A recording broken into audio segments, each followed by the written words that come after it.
Yes, I'm ready to go live. So, guys, I am live. That is true. That's a true statement. And we are going to have some fun tonight when our guests show up. Believe me.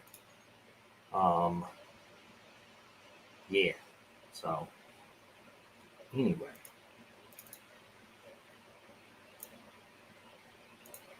I don't know what's going on. I just got a little whoosh on my phone. I don't know what that whoosh was. So let's just see. So, hey guys. Hello, Aaron, Lincoln, Todd, and Dominic. How's it going? We're going to have a fun, special time tonight. We're going to have guests. Cool guests. Let me tell you. They're going to be cool. And I'm just trying to figure this thing out. I always try to figure this thing out. I'm constantly trying to figure things out on YouTube. So, okay. Look. All of a sudden, all these other people are here. All right, guys. So we're going to have fun. We're going to have fun tonight. Now, of course, we're not starting for another few minutes. Kaylee might actually join us on video instead of just in the wordy words, which would be cool. But my hat is always crooked. It's because it's been beat to hell. Oh, there's Kaylee in the wordy words. Jim Dolan, go with your quick question.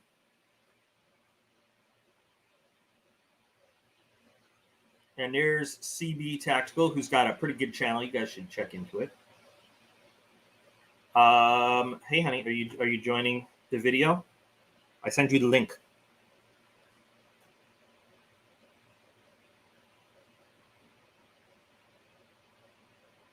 Does it say ECD? Let me go. That's my dyslexia. Let me change that around. Thanks for pointing that out.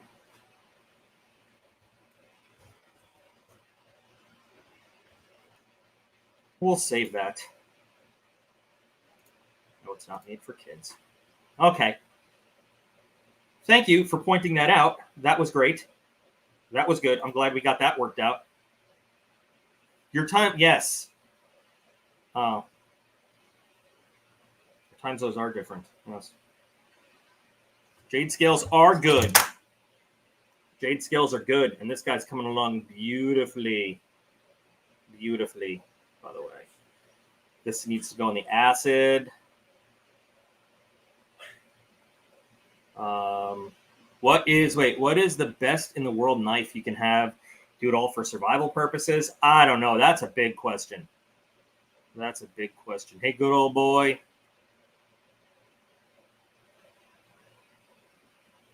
How was my day? My day was pretty good. You know what? Jade scales are my crypto. I know, right? I cannot resist a good jade, especially the greener color, the more minty green. Oh, it's beautiful. Glow in the dark. Oh, glow in the dark. You know what? I think I'm going to give it a glow in the dark backspacer by the time I'm done. Is that your heart rate is down to 63? Is that what that is? So,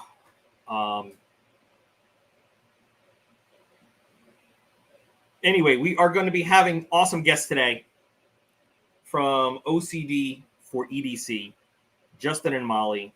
They are fantastic. They are awesome. They do some great stuff. And you know what? Honestly, if it wasn't for all of the drama going on in the knife community world right now, I would not have found them, which is cool.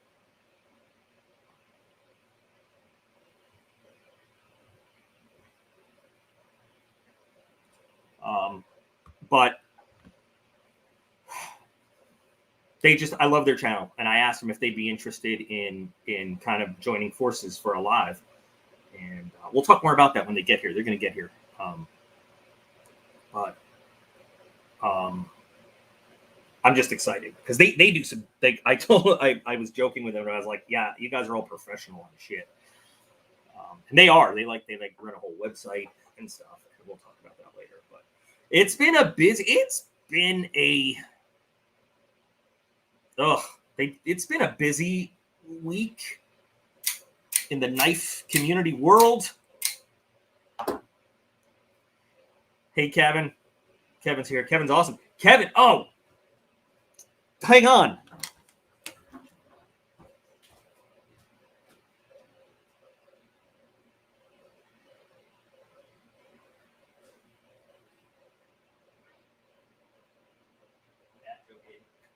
Dad joke.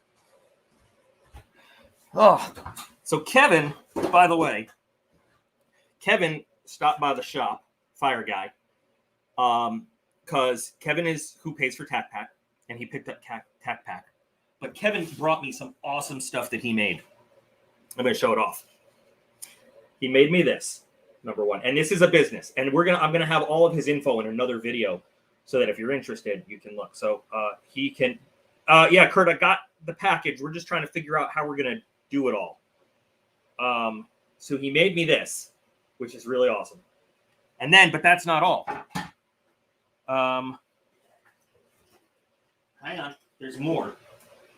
He made me this, which I don't talk about as often, about the Army times. But look at this cool, it's like a glass tile, like a subway tile. Oh, hang on. Justin and Molly are here. Let's put them in. We've got the dynamic duo. Hello, hello.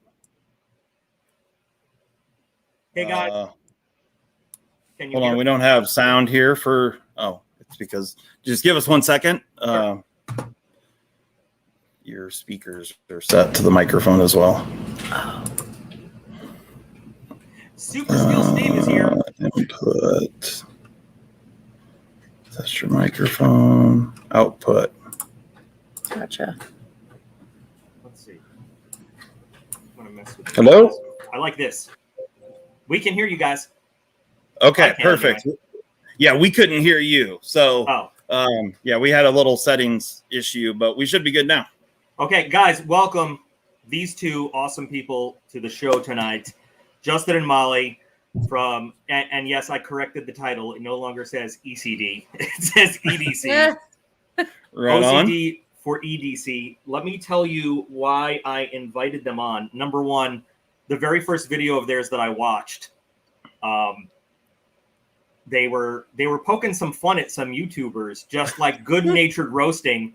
And within the first 5 minutes, they said, hopefully everybody will have a good time. But if they don't, fuck them. And I was like, yes, this is a channel I'm going to enjoy watching. And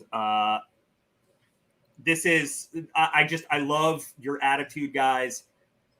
You're so down to earth. And I feel like we kind of see eye to eye to a lot of stuff. And I realized through all of this week's happenings, that I need to get more involved in the community as a whole. I spend a lot of time hiding in my little corner, just doing my thing, but I really want to branch out and get to know some people so I can get made fun of too.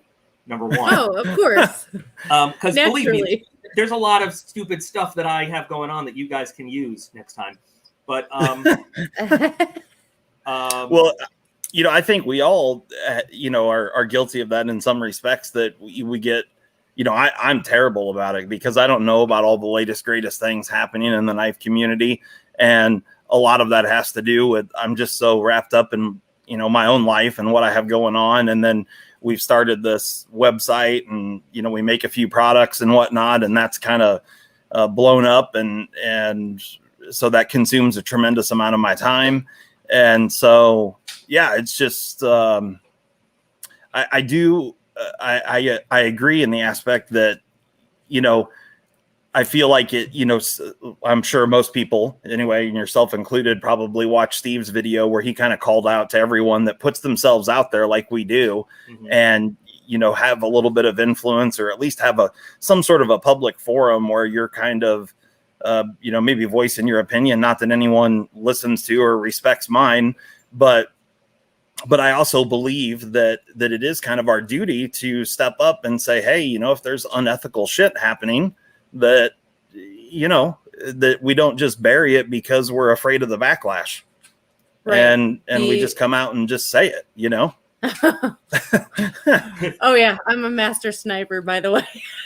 Yeah. That's actually pretty cool. We're gonna have to get back to that in a little bit. Yeah. Okay. Yeah. Yeah. But yeah, I kind of speaking to that, you know, we live in a world right now where everybody keeps pushing everything under the rug for fear of offending someone, and we need to knock that off, because all that's done is blown up into a society that's, you know, letting criminals walk out the door, you know, having committed a crime, and those crimes just continue to get bigger and bigger and bigger. And because they're scared someone's going to get offended, you know, now we live in a more dangerous country every single day. And so even with the little things, we have to hold people accountable. I expect people to hold me accountable for my mistakes, and I'm a law-abiding citizen. Why should, you know? I agree. I know, but I agree 100%. And in fact, I have an old video from back when I was in Florida, and it's called "Why Is DocP Such a Dick?" But I mean, it spells out like, why am I a dick? And I think I say in it because some people need the dicking. They, you know, right. Yeah. they need to be called out, and we, Right. especially Right. with the whole internet thing, people have gotten way used to not being held accountable because of the anonymity and what they can do. And hey, Aiden's on. Yay, Aiden's my older boy. Hey there, Aiden. Hello, you Aiden. doing? How you doing? So I mean, it's just I was not. I mean, and like I said, I kind of because, and I hate. By the way, I hate when people use stuff like, well, I have depression, so I scammed people. Like, okay, like, and I'm very honest with this on my channel. I have, from my military service, I have PTSD. I have anxiety issues. I have depression issues. It's never an excuse for doing wrong. You know, Don't like, get me started. like I can't, like, that bugs me so much because there are millions of people legitimately going through stuff who manage to do the right thing every single day, who don't feel the need to fake putting up a big website, or, and I'm just using this as an example because we can all relate to it, you know, and then say, oh, I couldn't keep my commitments because I'm depressed. Well, then work on it. Then get some help. Take some medication. Shrink. Yeah. I can speak to that. I've dealt with anxiety my entire adult life. There's ups and downs, but never at any point have I left it to someone else to deal with the ramifications of my anxiety. It's my responsibility to manage it and not let it affect other people's lives, because it's my problem. It's not anybody else's problem. Right. You know, and that's another thing. Like, I mean, just to go off on a tangent here, the whole, you know, I'm a veteran, don't do fireworks because it might set me off. Sorry, my PTSD is my problem, not your problem. You know, enjoy your life. I'll work it out. Right. Yeah. It's our responsibility to work around our you know, problems. The whole the PMP and the slicey dicey thing, their excuse for both of them is, well, I have, you know, depression hit, and then dude, then that's your issue. Work on it, fix it. You know, that's not an excuse. And I've shown on video, you know, before, I take a lot of pills every day because that's what makes it better. That's what keeps me right. You know, I don't like it. I hate it. I hate it, but it's what I got to do to be a responsible human being. And and the thing that really killed me about that whole situation when he posted that first apology video. Can you just 1 second, Tank? I'm gonna message you with some info on however we're talking, Facebook or Instagram. I don't know. I don't want Tank to sit and not feel answered there. Sorry, go ahead. Gotcha. Well, I was just gonna say that, you know, all the things that he threw up there for the excuses about why he had done the things he had done, it was just called life. And, you know, I ended up leaving a comment on that video saying, you know, we all have blessings and struggles within our life. You have no idea what people are going through that are watching or consuming your content. And to think that your problems or blessings or issues or whatever in some way, you know, outshine theirs or are a bigger problem, so therefore you couldn't follow through with your obligations. it's just life, and we all deal with that in our own way. And obviously some people can't juggle the two, and so therefore don't commit to doing certain things if you have zero intention of following through with it. Right. And Yes. at one point, did he get in over his head and decide, well, I'm just going to let this keep piling up? That was a choice that he made. That was not out of his hands. Yeah. And there's always a point where you can address the issue and say, guys, I went into this with the best of intentions, but I'm sorry. There are certain things I can fix and certain things I can't fix at this point, but let me be transparent with you and honest. And here's where I'm at right now. Right. And I think that even if you get to that point, even people that have given some money or you made commitments to, if you tell them like, look, I went into this with all the best intentions, but I can't deliver what I promised, but here's what I can do. I think people will understand that. For sure. Absolutely. They might not be 100% happy, but they'll understand that you're being open with them. Right. They'll at least trying to make it right. And they'll respect that you're being honest. And the way this all went down, he just came off as not at all sorry for what he had done. Sorry for the fact he got caught. And, and so that's just not a good look. And so, it's still getting worse day by day. And it's just really remarkable. And, I said it in both the videos that I posted, one with Molly and one without, that this community is full of some of the nicest, most generous people that I've ever had the pleasure of knowing. It really boggles my mind. We just received a package yesterday from one of our viewers that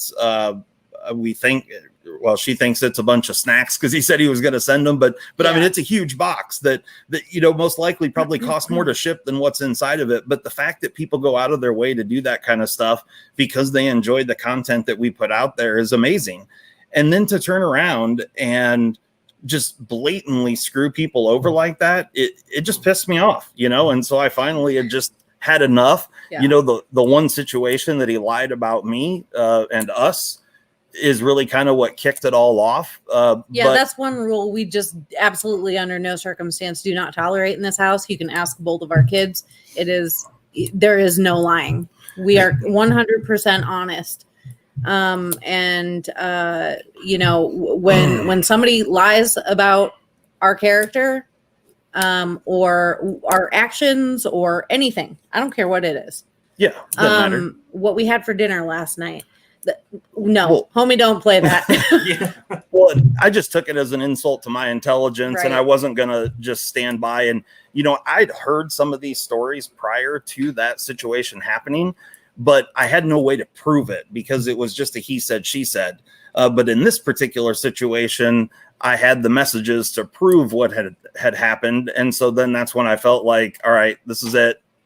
I've had enough, and we're going to put it out there. And so the backlash, we got a considerable amount of backlash from it, which was really odd because for the most part, every one of his supporters that tried to attack us, they all tried to spin it into some sort of political thing, which it wasn't at all. Or just name calling. Or just name calling, which I found hilarious. Yeah. 10 out of 10 intelligence. Yeah, it was funny, but it was just a weird way to handle the situation. And, we even had comments of people saying stuff like, so what if the guy stole this or that, or so what if he screwed this guy out of this or that? And it's that mentality that's ruining the country. That's the part I can't get, is the people that are just like, okay, let it go. So what? And they say that because it didn't happen to them. Right. And that's what they were saying was, well, he didn't steal that from you, so why do you care? Well, he stole it from people I know that I'm friends with, and it pisses me off. And it's not just one, it's many. Yeah, my don't be a douche canoe. That's like a simple rule of life. Just don't be a douche canoe. Get your ass right out the douche canoe. Yeah, that needs to go on. And I have to make that a t-shirt too. Get your ass. Great. Hey, Molly, can I ask you a quick question? That t-shirt, is that a Valhalla Project t-shirt? Absolutely, I have that same t-shirt. I should have worn it. Oh, do you? That t-shirt. Yeah, the teal one. Yes. Yep. I love that t-shirt. But anyway, listen, I don't want to give Slicey free press all night.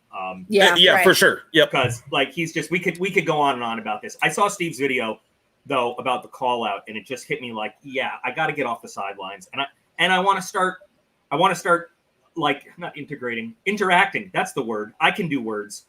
I want to start interacting with more people in this community that are cool people. And that's why that's why I ended up sending you guys the message saying, hey, would you want to, do something together? Yeah. Yeah, absolutely. And that's the best part of this. I've met so many great people. Like it's been a long time since I laughed this hard. Yeah. And I needed that. And there's just so many great people out there, and we're making new friends all the time. And it's been awesome. It's really cool. And a lot of these guys I've met in person, whether it be a Blade show, and I travel a lot for my full-time job. I have to get to a Blade show or a SHOT show so bad. Bad. We had a blast this last year, and I don't know if you know who BJ Hill from Hilltop Knives and Gear. I don't know him personally, but I know of him. Okay. Yeah. Yeah. He came pick me up from the airport, and we. It was just a boys' weekend, and shared a hotel room, and just stayed up till 3-4 in the morning every night, getting drunk and just being dumbasses and just being boys. Yeah, it was a good time. It was kind of like going back to high school or college days to a certain extent, and it was a ton of fun. And then of course we met tons and tons of people there, which was a ton of fun. But I've also traveling around the country, met a lot of the other YouTubers and stuff in person. And every single one of them are just fantastic people. All the ones that I've met anyway. I feel like, we've formed, really, really good friendships. We talk on the phone quite often, and it's kind of shocking to me, honestly, the way this has all come about. But I mean, when I first posted a video, I didn't think 4 people would watch it, let alone have videos out there that have 15 or 20,000 views. That blows my mind. It's, well, you guys, so let's talk about you guys for a minute. Like, I am super impressed. Number one, Justin, you do awesome. Like, my channel started because I was just doing some knife mods. I was deployed. I got hurt. They wouldn't let me go do anything good. And I can't work behind a desk. It kills me. So I started messing around with knife mods. You do some awesome work. Like, I mean, I've been watching the stuff you've been doing. That rock lobster made me, my mouth water. I was like, oh my God, that's so gorgeous. You do some beautiful knife mods, like really gorgeous. I appreciate it. Yeah. And you guys have like a real professional website and everything. And correct me if I'm wrong. You did not have to get random people to donate like $5,000 to do it. No, it was our dollars, and I made it. Okay. Yeah. Just saying. And I'm not a computer programmer or website designer at all. Yeah, she did it, and she works full time as well. And she did it in about, I don't know, a week to 2 weeks, working, a couple hours each night. And it's the first website she's ever designed, and it turned out well. And then we ended up about 4 months in, I guess, we had an issue with the payment processor that we had for credit card payments. Didn't like the knife content. They thought that it was weapons. Mm-hmm. And so we had to switch the website over to a different hosting service so we could use a different credit card processor. And she was able to pull that off, and our site was only down for like 12 hours, completely new website. And most people say they like the new one better than the old one. I think so. I gotta admit, very easy to navigate around. Yeah. And look at this. I got this comment right here. So, web savvy and a sniper. There you go. And might I point out, Sinister is a wife that's all into the knives and stuff, and will do this with you. So, Justin, you're winning. You're winning. Although I got to say that Kaylee. Let's be clear. I am not really into the knives. I just got sucked in by default. It was a tactic to include me so he could buy more knives. Yeah, it was calculated for sure. Don't let him fool you. Yeah, when I first started posting videos, it was always just me by myself. And then I decided, we should really do this live show, and I think she would really like it. So I kind of talked her into doing it with me once, and she had a good time. And so then we started, and then real quickly we made it a weekly thing. And then you could kind of see the tides turn. Like in the beginning, she could have cared less about the knives, but now she brought her knives over here. She's got them sitting here. If you guys want to, really like, I usually just, when I do these things, I just play with knives in general. Right. Just like, hey, look what I got while we're talking about stuff. If you guys want to show some stuff off, feel free. As we no go. worries. Like, so I married somebody that I met in the Air Force. I did Army first, and then realized that, you know, I had an IQ and I could switch. Yeah, right? use it. Yeah, so yeah. I did. I married somebody I met in the Air Force, had 2 kids, and she's great, but we didn't have enough. When I stopped being deployed and we like actually lived together, we were like, hey, we don't have anything in common. Like, so now, you know, there's the me and Kaylee thing. Kaylee likes swords and guns, and so that's a great relationship because I love guns. That's my more favorite. That's my cut. Yeah, so like that's pretty awesome. Like she totally, like, I show her a knife and she genuinely is like, "Ooh, that's really pretty. What are you going to do with that one?" Just assuming I'm going to personalize, customize everything, and that's great. But it's just, I think it's awesome to have somebody in your life that's close to you that can appreciate, even if they're not totally into it. You show it to them and they're just like, "Oh, that's great, honey." You know, they can appreciate that you're passionate about what you're passionate about. Absolutely. Right. Yeah.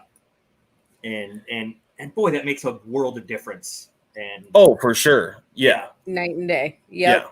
I'm passionate about nail polish, as our viewers will know. I have seen where the beginning of the video was your nail polish box. Yes. Yeah. He could care less, but if I'm happy, he's happy, and vice versa. You know? Yes. Yep. So and you know, for me, the bottles of nail polish that she doesn't end up using or liking, they work absolutely wonderful for, you know, mod work and, you know, doing acid wash, you know, resistant. Yeah. So it's a win-win. Yeah. So I can buy more. Is what you're saying, right? Well, no, I have plenty right now. I'm just saying. Okay. I was just checking. Yeah. So what's up with the CME? That's your own personal kind of thing? Yep. That's the CME, for those that don't know, here I actually have a couple of them sitting here. So these are a couple of pair of 3s, and you can see the little button here on the compression lock. This one here happens to be a purple C-Tech. This one here is glow in the dark shred carbon fiber. But I'm trying to make you bigger so we can see your. I don't know how to make you bigger. And so because I'm left-handed, I never really cared for the compression locks.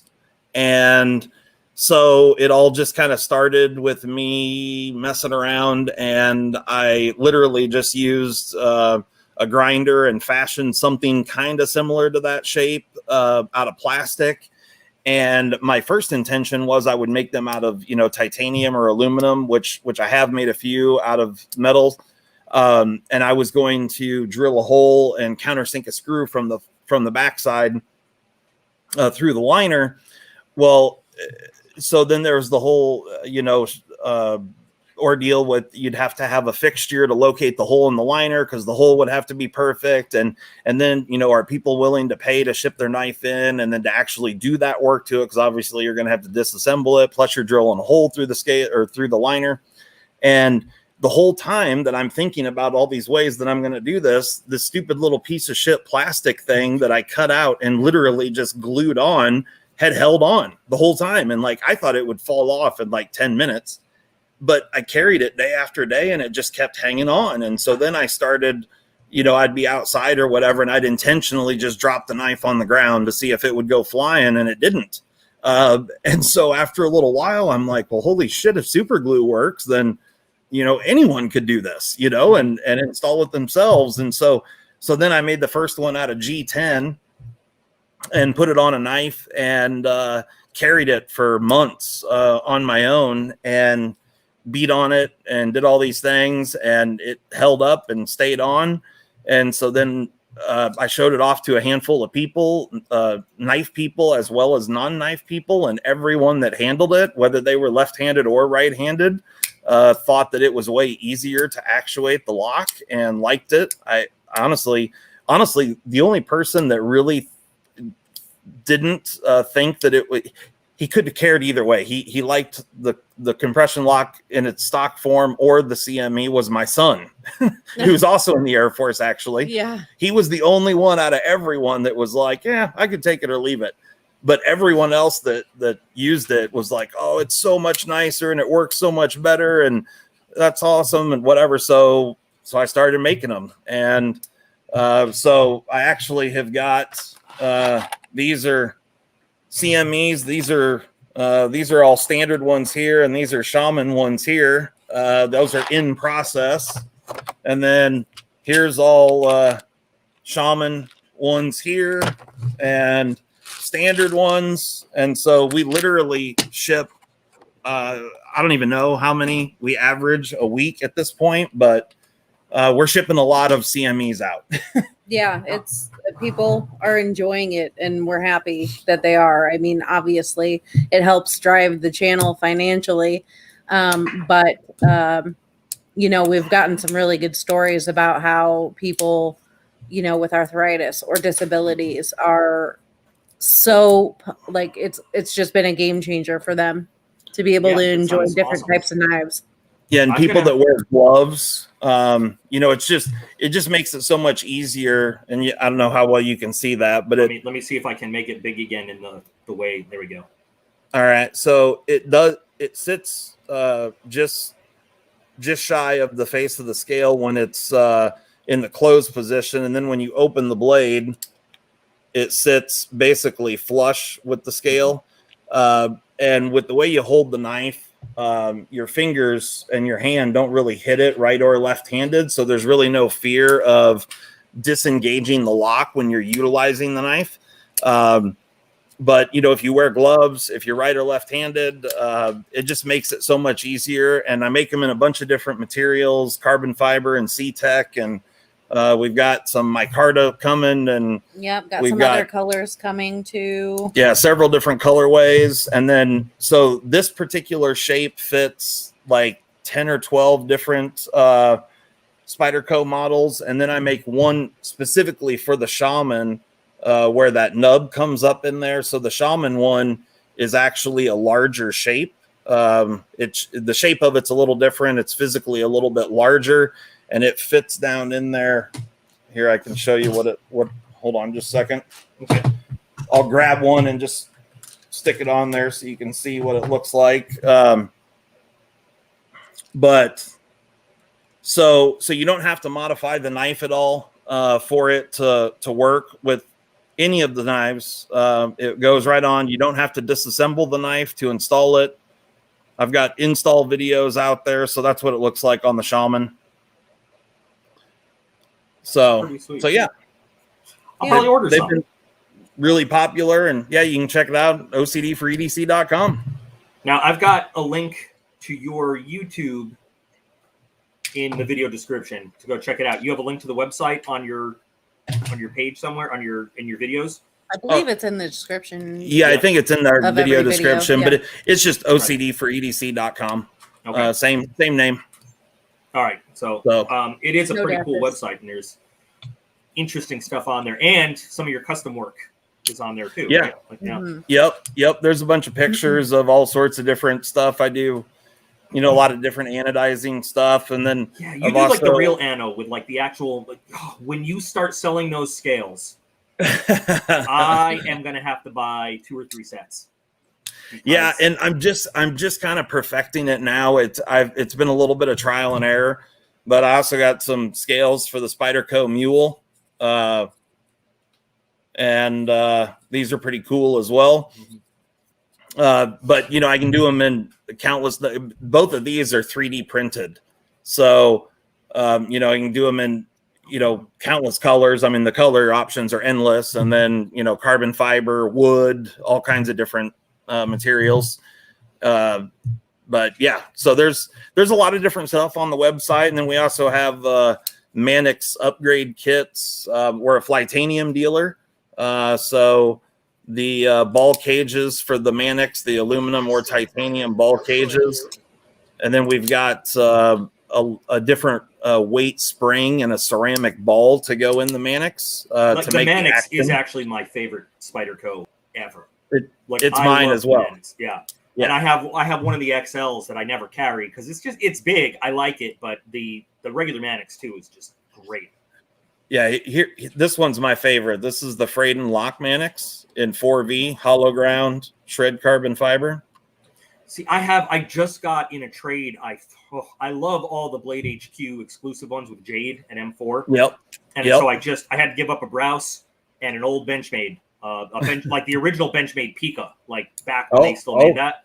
Yep. Totally worth it though for the Mannix and Jade. And now I just got to get myself the Native Chief.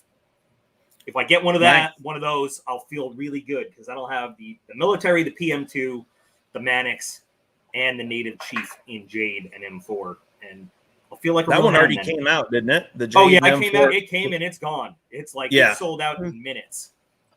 And I'm in the Spyderco Collector Club, so I get all of them. But I can't afford to keep them all, so most of them get sold. And I was gonna say I was pretty sure that one already came and gone. Yeah, I think so. Yeah, I mean they sold. Those ones sell out like literally within minutes. Yeah, it's pretty crazy, but I think it's cool that the demand is there and that people love that stuff, and I enjoy it. Yeah. You have any absolute favorite brands? I know it's a big question because if somebody asked me that question, I'd have to sit there and think about it forever. But and then ask them qualifiers like favorite brand for what. But exactly, and that's kind of what I would have to do as well because I of course I really like Spyderco, and one of the main reasons I love Spyderco is because they're willing to go out and try all the different steels, and I enjoy that. I've been a welder / fabricator pretty much my entire life.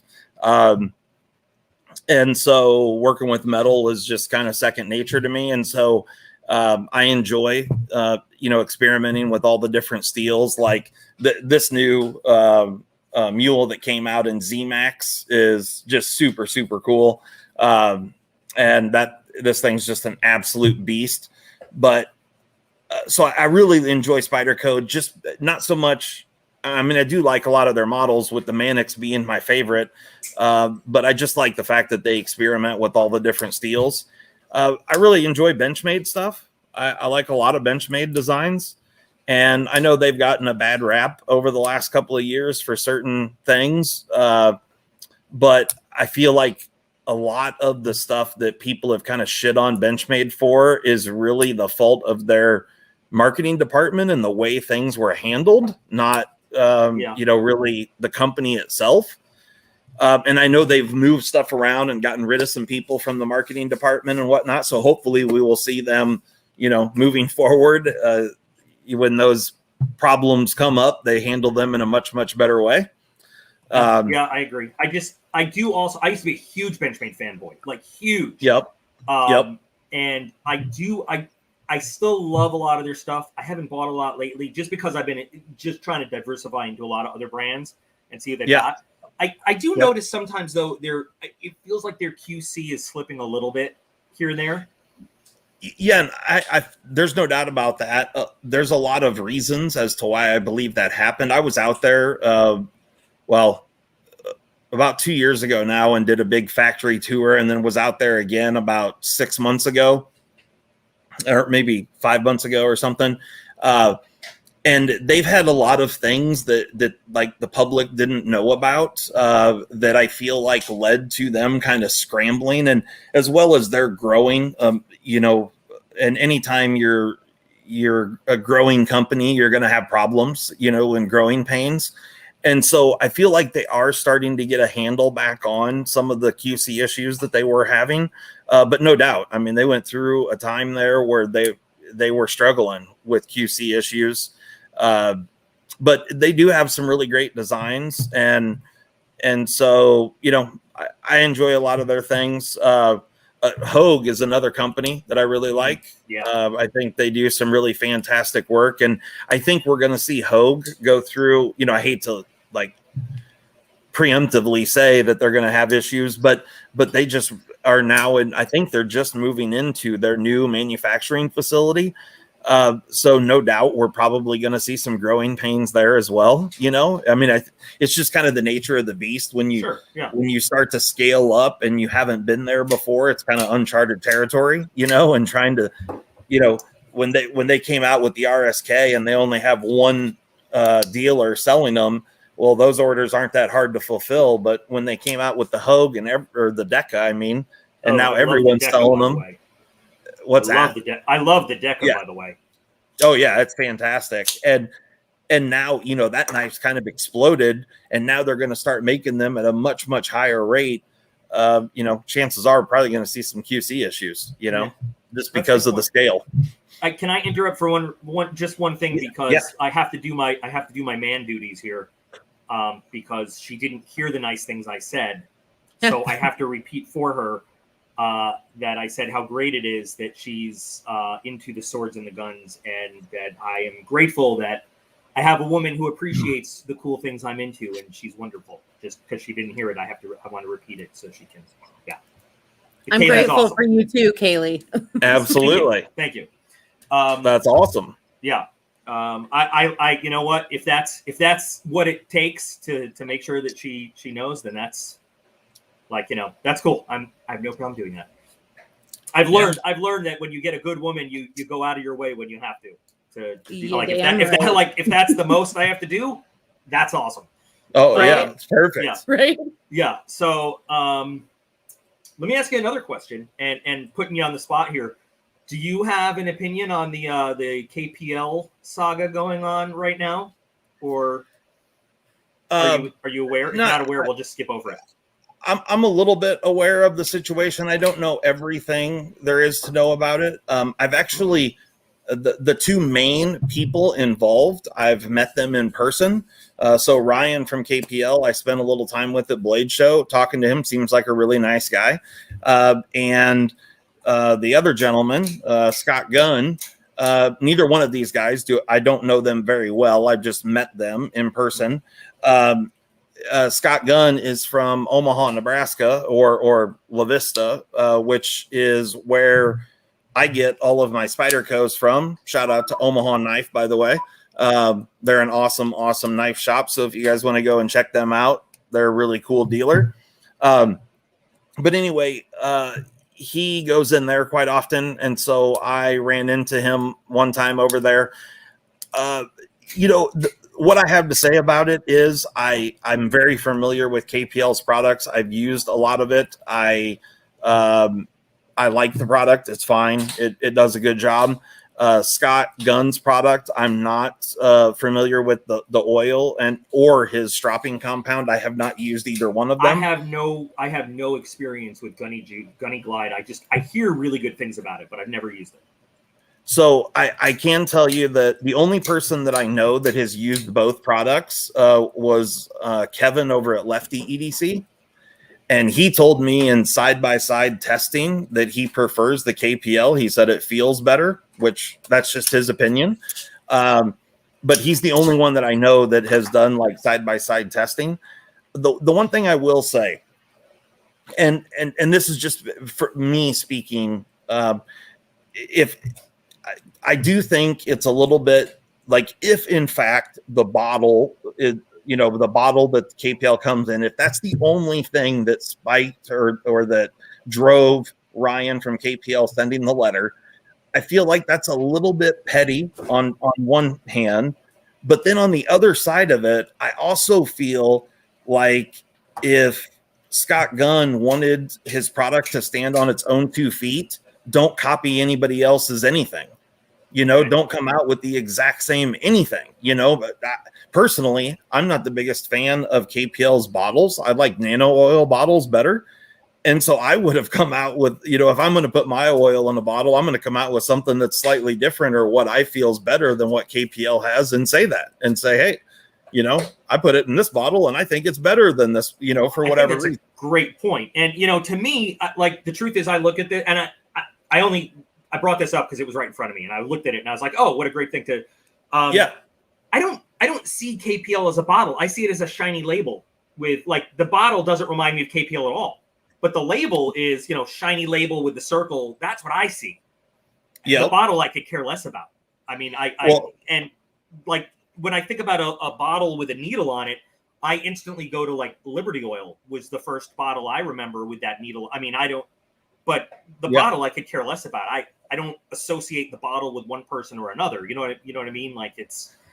Yeah, and I don't really either. I just know how I am personally, and if I, and more power to Scott Gunn for going out and starting his thing, and I mean Ryan's the same type of deal. I mean, he was one guy, he started it on his own, whatever, and I obviously I'm all for that, and that's the kind of small business like that, and innovation is what drives our economy, and so that part's fantastic. But me being who I am. If I were developing an oil or a lubricant product, I would go out of my way to make damn sure nobody could say, "Hey, you just copied this guy or that guy." I would make a good point. Sure, damn good point. So I feel like there's probably more to the story than what we all know about. And the truth probably lies somewhere in the middle.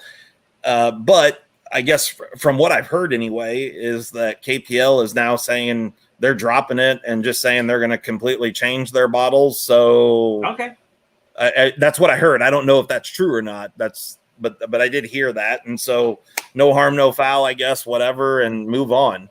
I just think it was a. I think it was a. I don't know. I think it was a bad. I think it was a bad look. And I'm not talking about merits. I'm not a lawyer, but I think it was just a bad look. You do what you got to do, honey. That's fine. We're just talking about oil. You do whatever you got to do in the chats. That's fine. Yeah. No, I think it was a bad look. I think it came off as a big company. And again, this is just me, my opinion, what it looked like to a lot of people. Yeah. Bullying up on this guy just trying to make good, Well, go ahead. Sorry. Well, so I think that's a misconception because KPL is a tiny, tiny company. And it might be, but the two companies are no different. It's just that KPL started first, and so they've gained a little bit of traction. But from what I understand, and I could be wrong on this because I haven't read everything about this situation. From what I understand, Ryan with KPL was under the impression he had some sort of exclusive rights or something to that packaging or that bottle, and in which case his cease and assist letter should have gone to the bottle manufacturer for allowing someone else to purchase it. But I'm pretty sure it did. I think there were cease and assist letters that went to the bottle manufacturer and to Gunny Juice or whatever for buying it. So,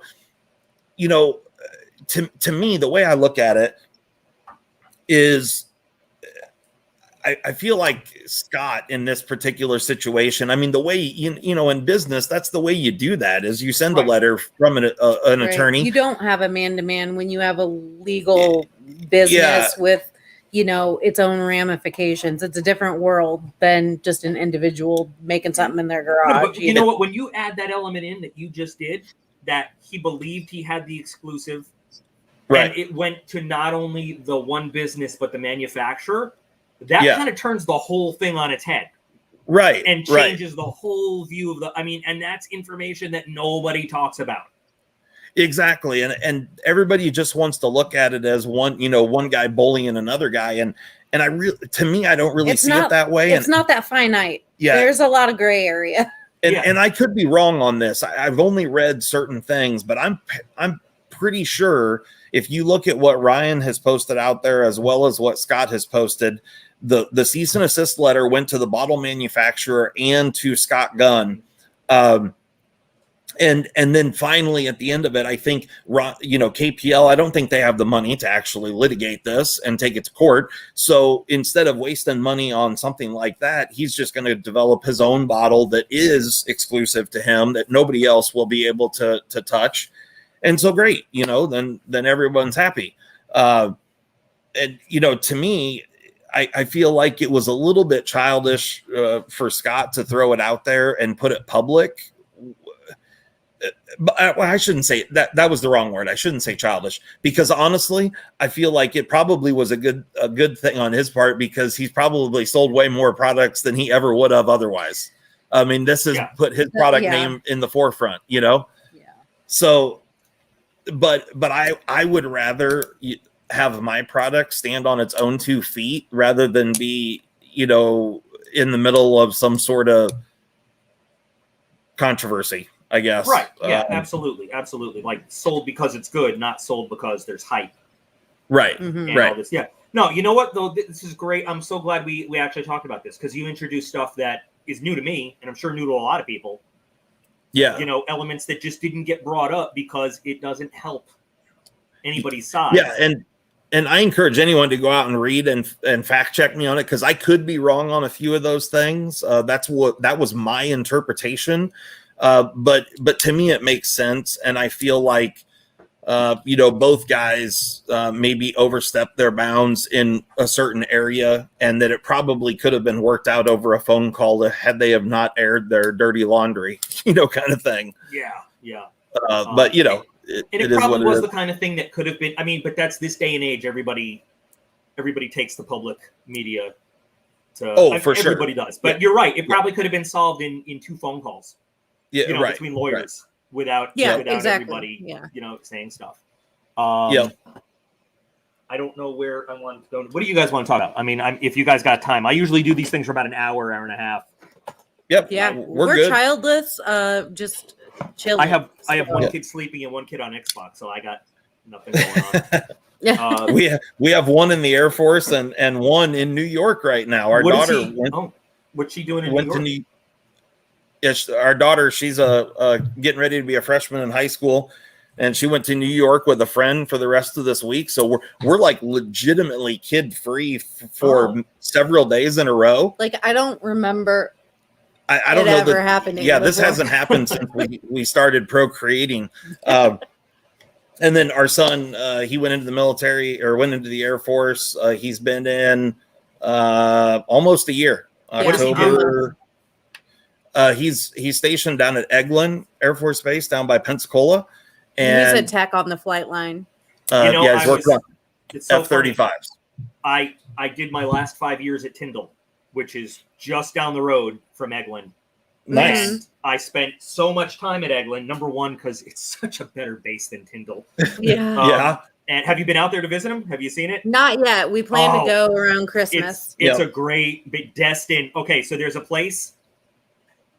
I got it. He knows it. I'm sure he knows it. It's a great Irish pub restaurant place right off the base.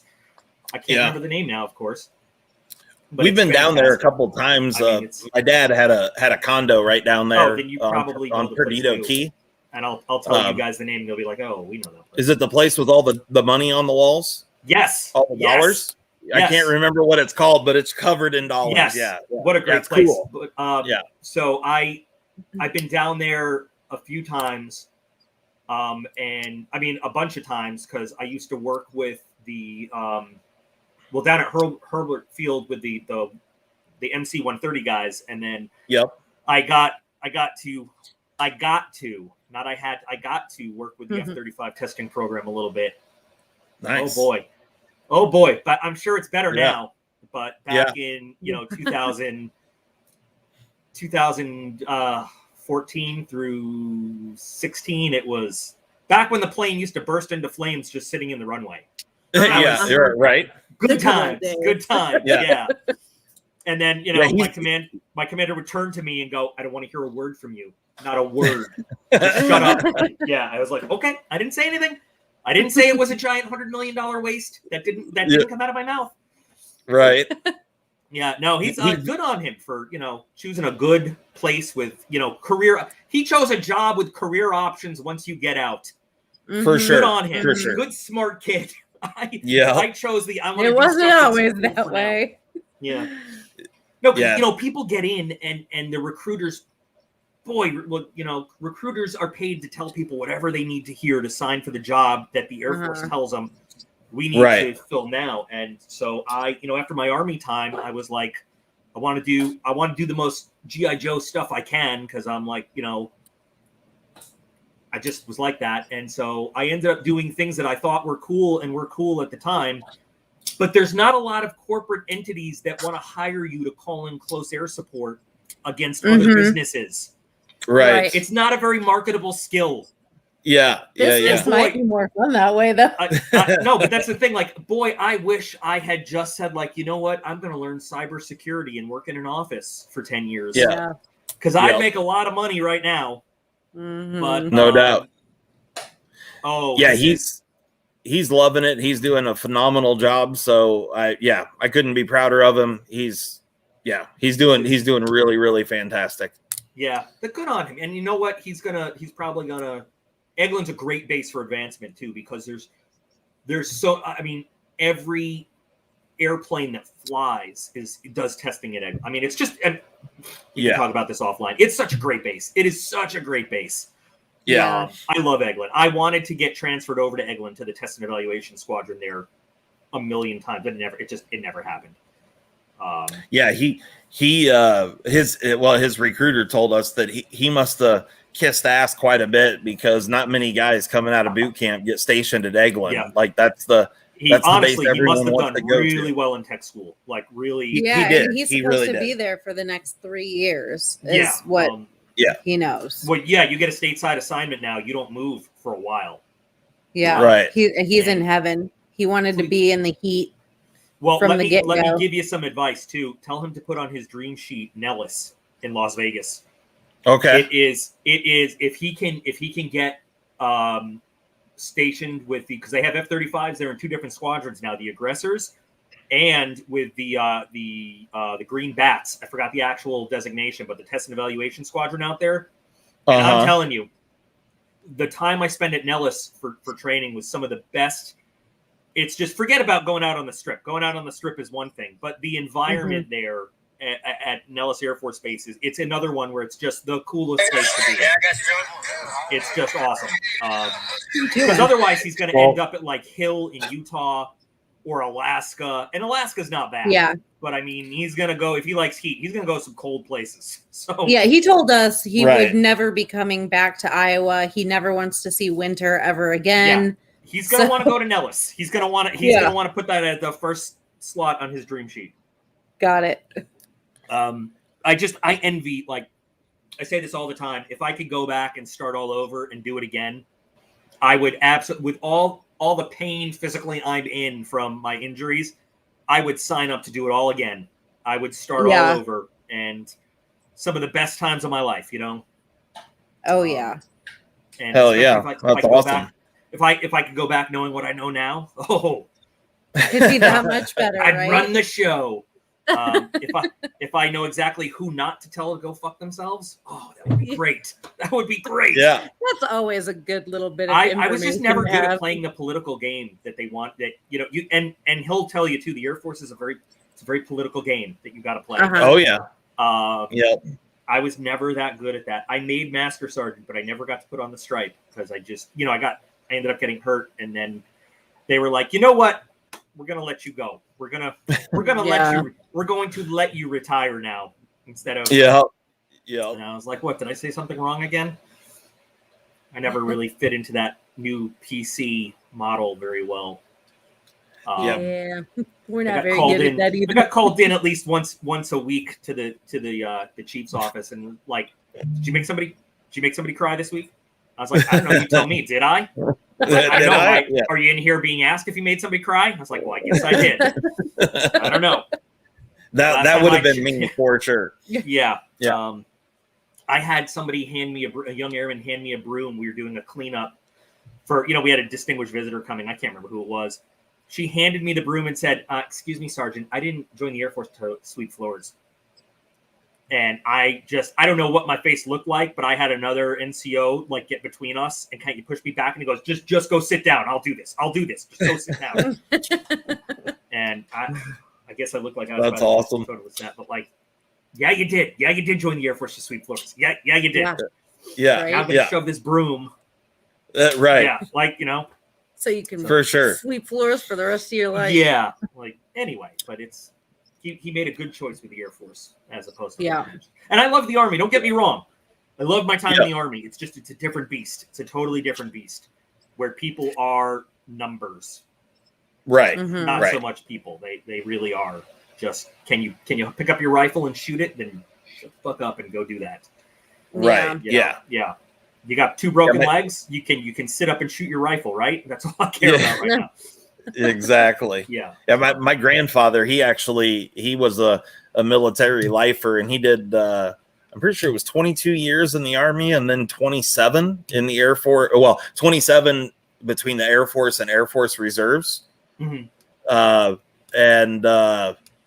he spent a lifetime in the military, and so Paxton, our son, he's said for years and years he wanted to go into the Air Force, and I was a little cautiously optimistic, like how he would actually be, once he got there. It's one thing to say that you want to do that, but it's a whole different deal when you get there. And he's excelled. He's done really, really well. That's great. Yep. I mean, that's proud great. of him. It couldn't have ended up better. Yeah. I mean, there are certain aspects of the job that I didn't play those politics well, but there's some that I really did. So if there's ever any chance that I can give him or you guys advice or questions to field, feel free to ask, because that's great. I did do some things really well in my Air Force time. It's just the political part that I did not do so hot on. Yeah. But I don't like playing that game. I just don't like playing that game. But, I get it. I get it for sure. No doubt. I did love doing the job and I love doing all that stuff. I actually love deploying. I mean, I hated being away. I love now because I'm home with my kids. Like I spend more time, like since I got home, the first year I was out, I spent more time with my son in that year and a half I was home than like the first 8 years of his life almost put together. And it was great. But yes, this is hell yeah. He hears somebody fidgeting with a knife on both ends. I'm constantly fidgeting with knives. I always am. So I posted the video of this guy, the Axial knife. This is a new company. Yeah. I've been comparing it to this Infidel all day. This just is so much more fidgety than the Infidel. Really? And cheaper. Honestly, I really do like it. I'm probably going to get another one. What that it's called an Axial? The company is called Axial, and the knife is called the Shift. And right on. It's been great. I've been trying to get it to fail all day. I've been trying to get it to misfire. Has not happened one single time. And are they a U.S. company? They are 100% USA, made and assembled U.S. Not like buying parts from China and putting together. I forgot what state they're actually in, but made in the USA. I'll have to check that out for sure. It's really in my review video. I have links to the whole company and everything. Right on. And I'll check it out. They're really cool. They're cool. It's different. It's a different kind of little. They have like little micro OTFs too. Not that I carry this kind of stuff usually. Yep. But it's just so much fun to play with. Yeah. Oh yeah. It's fun to have. And I'm more of I like front flippers now. That's my new thing. I really love front flippers. I don't know why. The smock totally got me into it. Yeah. Smock. Yeah. And then Real Steel had one. I forgot the name of it. The Rocot or the Metamorph. Yeah, the Metamorph. That's it. The Metamorph got me all in the smock and the Metamorph got me all into. Did you ever say what the price was? Yeah. So Andrew, they run about somewhere between 160 and 180, depending on the different options. That's cool. Yeah, and then they gave me a 10% off code in the video. It's DocP. It's pretty like if you want to use that. Sweet. Yeah, I'll go check it out for sure. But here I am talking about how it has never failed all day, and the one time it fails is right here on camera. At least you caught it. Yeah, that's the way it works, though. But you know what? Like, I'm never gonna lie to anybody. It did this one time. It didn't fire all the way, but I locked back in. That's good. And then if you like, which I think this one's sold, we got another one here. But if you like front flippers, This is the Real Steel Rocket, and it's one of the best front flippers ever. It's a budget knife. It's on double row ceramic bearings. It's N690 blade steel and deep carry pocket clip. It's an Ivan Bragnitz design, and it's one of my favorites for sure. Oh, this I gotta check that out for sure. A lot of people these days have been talking all kinds of shit about N690, and I don't know why. I think it's a fine EDC steel.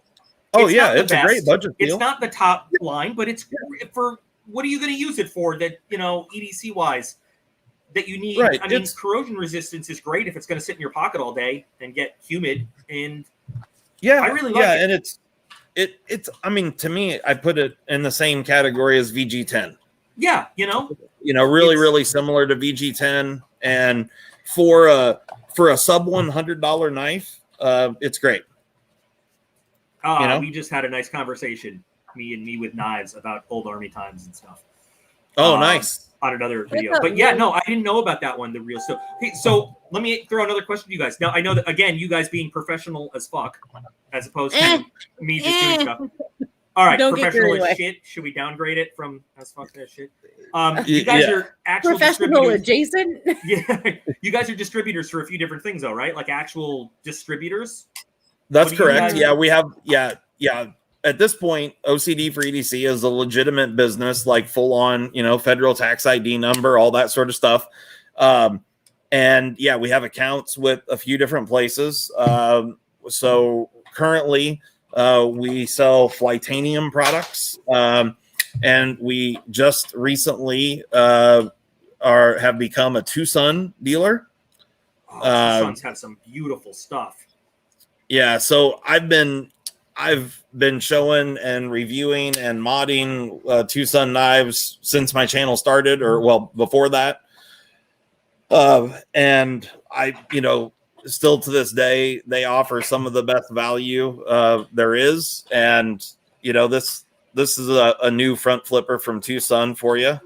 This is the TS305, and it's a really sweet one. This is a Mazwan Mokhtar design, and yeah, really cool. Really cool knife. I really dig it, and gotta love the poon. Yeah, that looks really sweet. Yeah, they make some really wonderful stuff. So we're a brand new Tucson dealer. We've got our first order placed. It's on its way to us.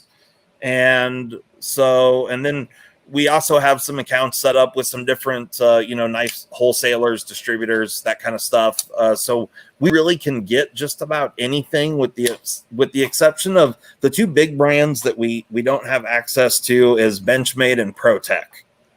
Everything else we can get. So Benchmade requires you have an actual brick and mortar store, right? That's correct. Yeah. Yep. You have to have a storefront, and we do not have a storefront.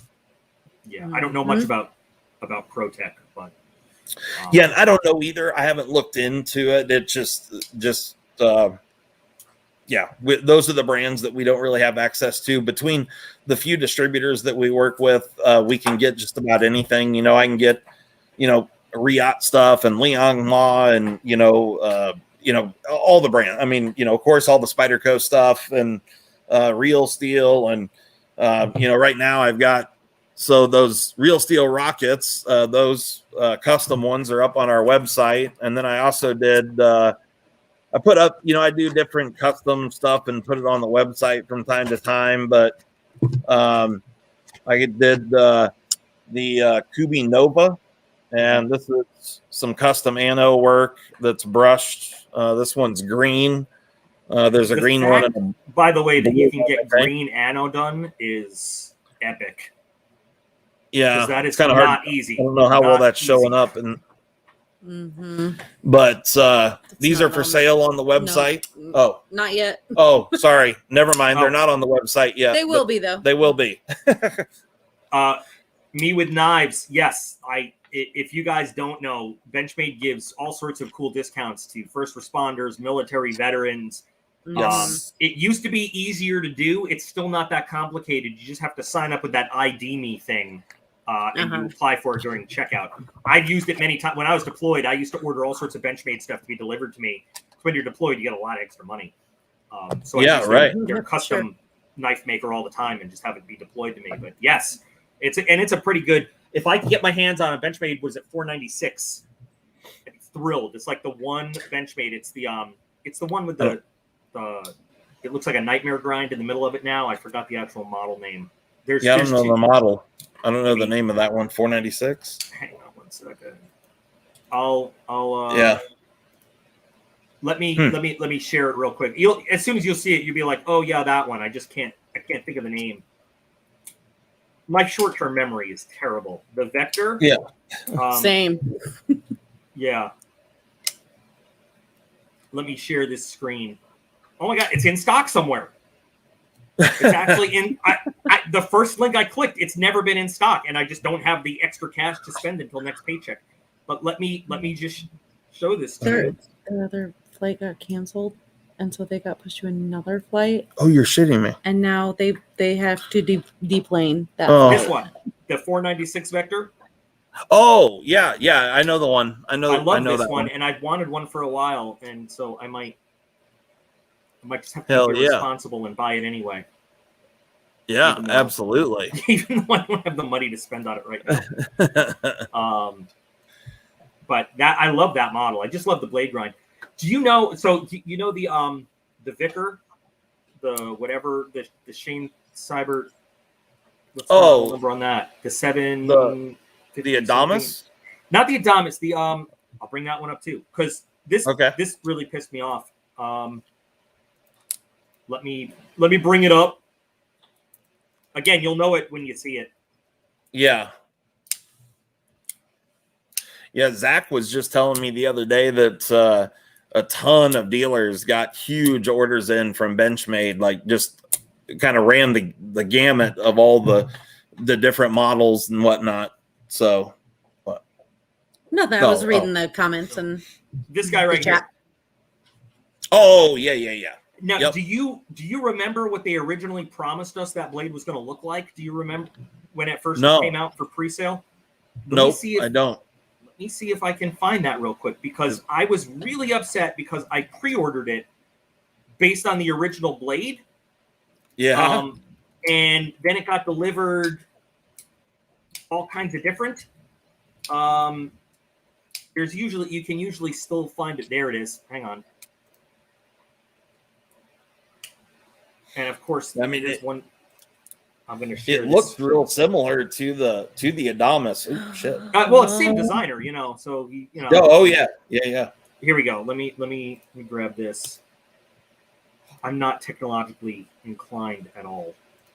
Yeah, I'm not either. So. Okay, so this is what they originally advertised it as, with this cool. With that recurve. Yeah, a recurve, and then the compound grind and everything, and so they advertised it as this, and then they sent it just as that Tonto. And then they didn't tell anybody either. They didn't mention that they weren't going to do that. What the hell? Started shipping, and then I called. So I was actually on my way. So I had to go to this base in Ellis. I told you about the one in Las Vegas. I was on my way for 7 months of advanced training out there, and I called the FedEx place and I said, "Hey, hold my shipment. I'm going to pick it up on the way." Because I was like all excited. I was going to bring it with me. So I grabbed it. I'm like dangerously driving in the car, opening up this package, all excited. I look at it. I'm like, this is not the knife I bought. I called Benchmade on the way, and they were like, oh, yeah, sorry about that. It's just the production, procedure was too complicated for us to do. Sorry, we didn't tell you. And I was like, what? Yeah, what the fuck? Like, yeah, if you want to send it back, feel free to send it back. We'll give you a refund. And I was like, well, it's in my hand now. Yeah. And I'm on the car driving to another base for 7 months. I'm not gonna, but that was a major change. Yeah, it's a huge change. It's a lot of people bought it based on that cool blade shape. I was always hoping that they would make a model, and they made kind of like a gold class that sort of looked like it, but didn't. It wasn't exactly. Huh. And everybody in the comments are talking about the 80 20.5 dropping tomorrow. Yeah. I'd love one of those. Yeah, I had the 80-20.5. I picked one up at Blade Show, and then I sold it. To me, it's just, meh. No, Like, not impressed. It's okay. See, I actually had, because we brought so some people were asking me to get my hands on this guy, on the Formax. And now there's no way I was going to, I mean, the standard Formax for like $400 something, I wasn't going to do. But I got the Formax Scout, which is the same thing, but with like, the plastic handles. Yeah. And this thing is a beast and a half. Oh, yeah. And so I just happened to have, because I wasn't sure what we were going to talk about tonight, so I just brought some random stuff. And so I brought the SR1 and I brought the 8010 to compare. And it's ridiculous because normally these are like some heavy, hard use things, but you put the Formax in your hand and then you pick up these, and these feel like they weigh nothing. Yes. All. For sure. The Formax is a beast. After you pick up this. And I was I wanted to pick up, because I also have the 8015, but I just left it in the other room. But I wanted to pick up the 20 and the 20.5 just as a comparison to the other. But you say that the 20.5 is kind of meh? To me, so personally, I like the 8010 and the 8015 a lot. The 8015 actually is my favorite love the 15. Of all of them. I just love it because it's so unique. Yeah. And I really enjoyed the unique aspect of it. The 80-20, I haven't, well, I shouldn't say that. I've handled an 80-20. I haven't had one in my possession to carry and that sort of thing. I've just messed around with a couple of different ones. The 80-20.5 I had for, like a week or whatever. To me, the 20.5 is significantly overpriced for what you're getting. Mm-hmm. It's just okay. I mean, I don't necessarily dislike it. I will say this, though. I've seen some little clips here and there, and I don't know what the packaging is going to be for the 80-20.5s that just go out, because at Blade Show, you got really, really amazing packaging from Denko. And what I've seen online are like the cold steel boxes, like this type of box that for the 80-20.5. And if this is what people get for $150 for that knife, I would be pissed because the Blade Show packaging was, a really, really nice box, akin to it was like a Microtech box, and it had a zippered pouch, and it had a patch, a Demco patch, and it had like a nice actual cleaning cloth and a couple Shark Lock stickers. So I kind of looked at all that stuff, and knowing, that packaging isn't free, and the patch and all this and that. So I'm kind of like, okay, it's okay. But if they still sell that thing for $150 and they send it in a box like this in a bag, to me, that seems pretty crazy, because, you're getting for $100. I mean, hell, you can buy a freaking Spyderco Manix for $150. That's American made. You know what I mean? Like, and you're paying $150 for something that came from Taiwan, which I don't have a problem with. Just price it accordingly. And the thing is OS 10A, it's plastic scales. It's, all these things. So I guess that was probably really my biggest issue with the knife, is I just really felt that it was overpriced for what you're getting. I mean, it's a decent knife, but it's a budget knife, and $150 to me is getting to be a bigger, but that's above a budget knife for me. I could see that. It just. I'm interested. Are you bored? I was just responding to Monster. You guys are talking about knives. I don't give a shit about knives. Yeah. Well, it's all good. No, it's totally fine. Yeah.